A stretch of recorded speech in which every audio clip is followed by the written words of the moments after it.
There's a memory that lives in the back of my chest, like a splinter made of sunlight, and every time it surfaces, I don't know whether to laugh or fall apart completely.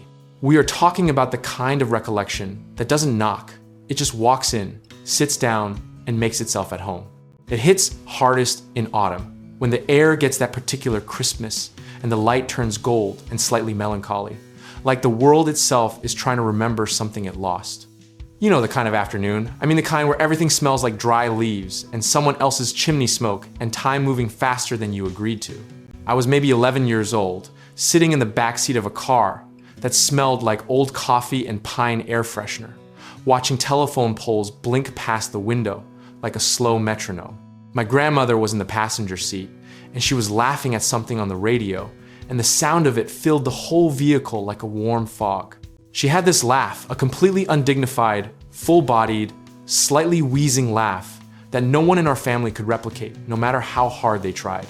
It was the kind of laugh that made strangers turn around in restaurants and start smiling before they even knew what was funny.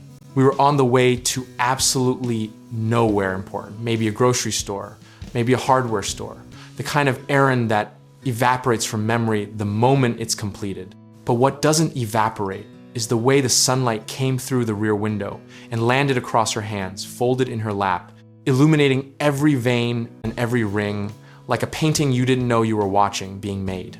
Here is the bittersweet part, and we might as well get into it because you already sense it coming.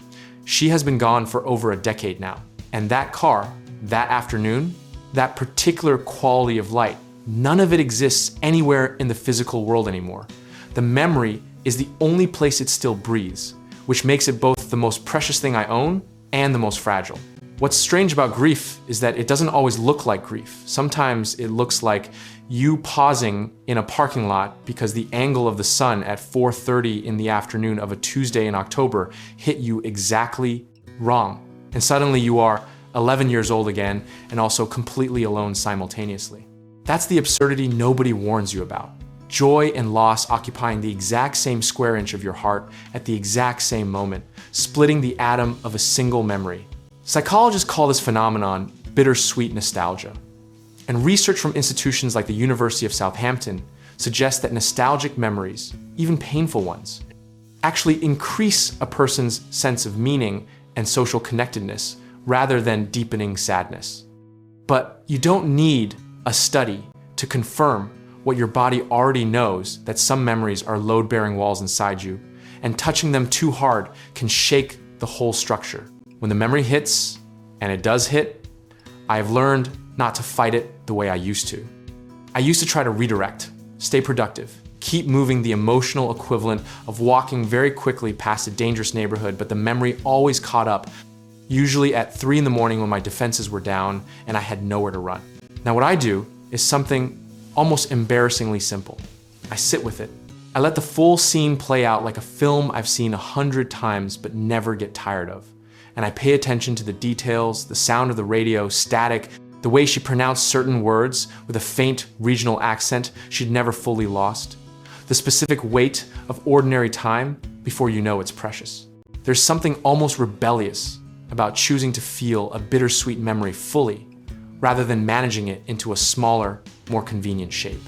Our whole cultural infrastructure is built to help you skip past discomfort as efficiently as possible.